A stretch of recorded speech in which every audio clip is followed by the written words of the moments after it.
Wabarakatuh. Selamat petang. Okay, nama saya Muhammad Razi. Saya nak bertanya satu soalan.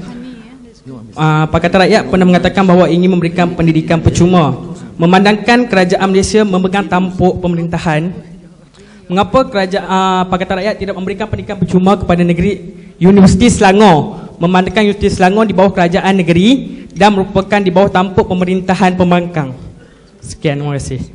Saya Abu Zah daripada Shah Alam. Saya ada dua soalan yang ingin ditanyakan kepada Yang Berhormat Datuk Seri. Soalan yang pertama, negeri Selangor pada tahun 2015 telah membentangkan belanjawan defisit, iaitu di mana kita melihat unjuran hasil berkurangan berbanding dengan perbelanjaan yang dibentangkan. Justru sebagai penasihat ekonomi negeri Selangor, bagaimana Datuk Seri dapat mengusulkan kepada Yang Berhormat Menteri Besar agar pada tahun 2016 kita dapat membuat satu belanjawan seimbang, juga menjadi modal kepada ataupun contoh kepada negeri-negeri yang lain. Itu yang pertama.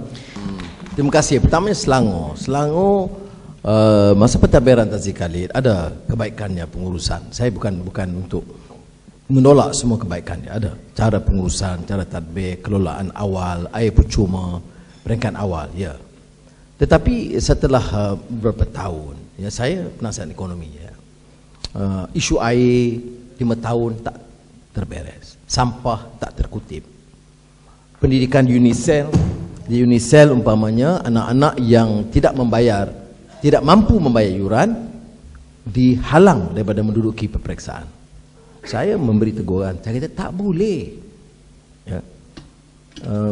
Saya masa jadi Menteri Pendidikan, UMNO pun saya tak benarkan itu berlaku. Jangan samakan saya dengan Menteri UMNO, ya.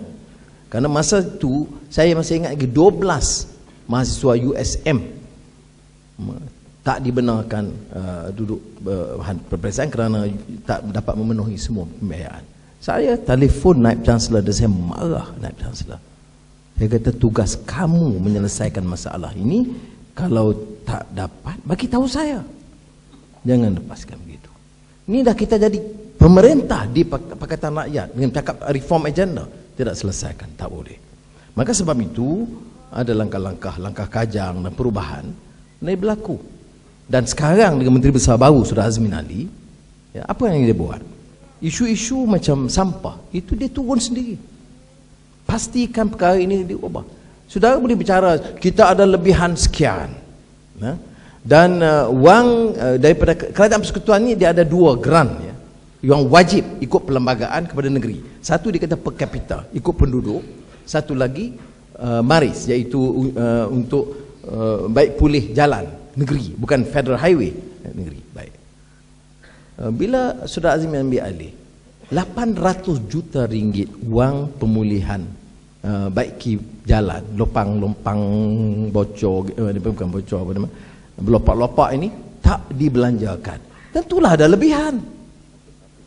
Masa saya Menteri Keuangan, kalau negeri tak belanja, itu dalam mesyuarat Majlis Keuangan Negara, saya menegur Menteri Keuangan, Menteri Besar. Saya kata pasal jalan kampung teruk, kamu minta kementerian bagi peruntukan lebih, pasal apa tak belanja? Ini negeri kita tak belanja kerana nak tunjuk ada lebihan. Baik. Sekarang ini dibetulkan. Unicel, saya tegur pimpinan pasal apa? Tak boleh, tak ada alasan. Anak muda yang nak duduk peperiksaan, nak duduki peperiksaan, bagi dia duduk dulu. Kemudian baru nak cek ke lepas tu. Kalau nampak dia ada wang dia saya tak nak bayar, dan kita tangguhlah bagi sijil dia. Ini beratus yang tak boleh ambil.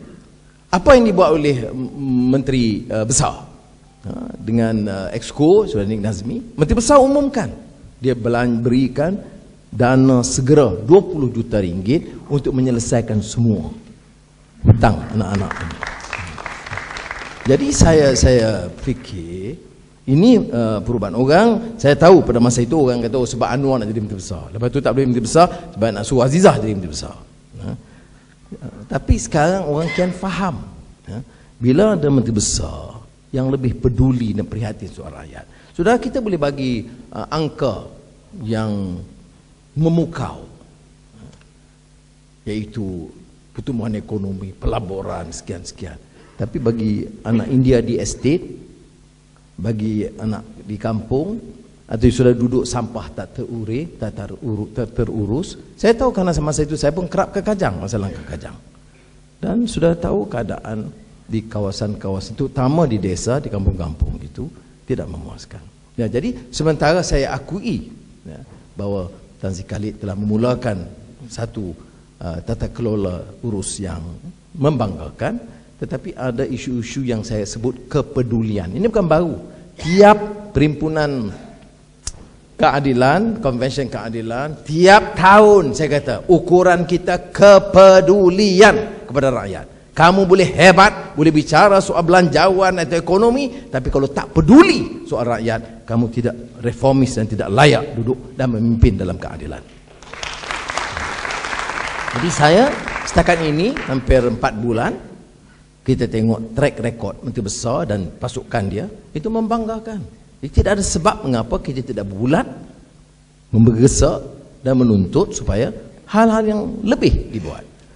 Tumpuan kita umpamanya masalah perumahan rakyat sekarang. Ya. Ini memang tugas kerajaan persekutuan, tetapi kita boleh tambah hal-hal yang sedemikian. Soal peniaga kecil, saya tidak fikir kita harus fikir hanya soal pertumbuhan ini bilion-bilion, rumah hotel-hotel besar, wan utama. Itu satu.